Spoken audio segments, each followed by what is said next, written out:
গত বছর রাম মন্দির উদ্বোধনের অনুষ্ঠানে অযোধ্যার রাস্তা সেজেছিল চন্দননগরের আলোতে। এবার মহাকুম্ভেও চন্দননগরের আলোর জাদুর দেখা মিলবে। আলোর শহর চন্দননগর থেকে একটি বড় ট্রাক সেই আলো নিয়ে প্রয়াগরাজের উদ্দেশ্যে রওনা দেয়। প্রায় 800 কিমি পথ পেরিয়ে পৌঁছানোর পর থেকেই কুম্ভ প্রাঙ্গণে আলো লাগানোর কাজ শুরু হবে বলে জানান আলোক শিল্পী দীপক চন্দ্র ঘোষ ওরফে তাপস। চন্দননগর তালপুকুর ধারের বাসিন্দা তাপস বৃন্দাবনের ভাঙা কুম্ভে 4 বছর অন্তর আলো দিয়েছিলেন। তা থেকে কুম্ভে ডাক, যা 12 বছর অন্তর হয়। তাই তাপস অনেকটাই উত্তেজিত। তিনি বলেন, ঠিক যে ঘাটে শাহী স্নান হবে তার পাশে 70,000 স্কয়ার ফুট এলাকা জুড়ে আমার আলো জ্বলবে, যেখানে উত্তরপ্রদেশের মুখ্যমন্ত্রী যোগী আদিত্যনাথ থেকে দেশ বিদেশের অতিথিরা থাকবেন। তারা আমার তৈরি আলোর খেলা দেখবেন, ভাবতেই শিহরণ জাগছে। ইটালিয়ান ঘড়ি, নাগরদোলা, ঝাড়বাতি ও দেবদেবী সমৃদ্ধ 40 থেকে 50 ফুটের মোট 4টি গেট থাকবে। এছাড়াও রাম, সীতা, শ্রীকৃষ্ণ, ছৌনাচ সহ ফুটে উঠবে আলোতে।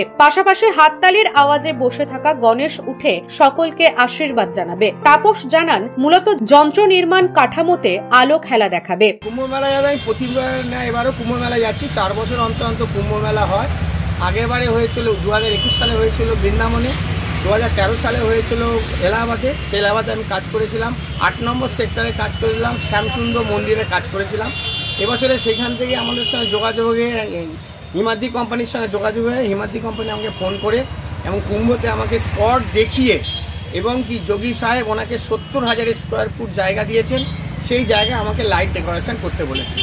সেরকমভাবে সেই পরিস্থিতি নিয়ে আমি আজকে যাচ্ছি গাড়ি লোড করে। আমি সাজাবো চন্দননগরের লাইটকে, আমি ওখানে ফুটিয়ে তুলতে চাই। শুধু ভারতবর্ষে না, ভারতবর্ষের বাইরেকার বিদেশি লোক প্রচুর আসবে। ওনার কাছে বিদেশি লোক আসবে 20,000 লোক। লাইটে আছে, সবই যাচ্ছে। দেখুন, রাম সীতার মধ্যে যাচ্ছে, ভগবান শ্রীকৃষ্ণর মাল যাচ্ছে এবং ছৌনাচ যাচ্ছে, গণেশের মাল যাচ্ছে। গণেশ ওখান থেকে বসে থাকবে, বসে দাঁড়াবে, দাঁড়িয়ে মাথা নাড়িয়ে সবাইকে আশীর্বাদ দেবে। সবাই যত হাততালি দেবে তখনই গণেশ উঠবে, উঠে গিয়ে আপনাকে আশীর্বাদ দেবে। কটা মাল যাচ্ছে সবই মেকানিক্যালি মাল বেশি যাচ্ছে। আমাদের লাগানো হবে, আজকের আমাদের গাড়ি ছেড়েছে, কাল বাদ পরশু পৌঁছবে। পরশুদিনকে পৌঁছে পরশু দিনকেই আমাদের ডে নাইট কাজ করে 13 তারিখের আগে আমাকে কমপ্লিট করে ওনাকে 13 তারিখে হ্যান্ড ওভার করে দিতে হবে। আমার তো খুব আনন্দ লাগছে। আমি পয়সাটা আমার কোনো এর ব্যাপার নয়। আমি যে ভারতবর্ষের লোককে দেখাতে পারবো, বিদেশি লোককে দেখাতে পারবো, এটাই আমার মনের কাছে বিশাল আনন্দ। নিজের শহরের আলো কুম্ভ মাতাবে, তাই খুশি চন্দননগরের অন্যান্য আলোক শিল্পীরাও। দীপঙ্কর ঘোষ, অজয় সাউদের মতো আলোক শিল্পীরা বলেন, কুম্ভের মতো দেশের সব থেকে বড় জমায়েতে চন্দননগরের আলো জ্বলবে, এটা আমাদের কাছে গর্বের। খুবই আনন্দের বিষয়। আমাদের সারা বিশ্বের লোক দেখবে আমাদের কুম্ভ মেলাতে লাইট। ঠিক আছে, চন্দননগরের ইলেকট্রিশিয়ান তাপস ইলেকট্রিকে যে লাইট যাচ্ছে, হ্যাঁ, খুবই আনন্দ। তাদের বাইরে দেশ বিদেশের লোক সব আনন্দ এসে লাইট দেখবে।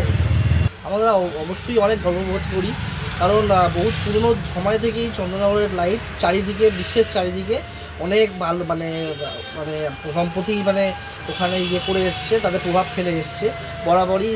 টেমসের ধার থেকে শুরু করে চন্দননগরের লাইট কুম্ভ মেলায় রিসেন্টলি আমাদের যেই কুম্ভ মেলাতে যাচ্ছে আমাদের লাইট, এবং এর আগেও আপনার যোগীর যে আপনার রাম মন্দির আছে, সেই রাম মন্দিরেও চন্দননগরের লাইট বিশালভাবে প্রভাব বিস্তার করেছে। তো সেই দিক থেকে আমরা দাঁড়িয়ে চন্দননগরের আলোক শিল্পী হিসেবে আমরা অনেক বেশি গর্বিত। নিউজ আজ বাংলা, হুগলি।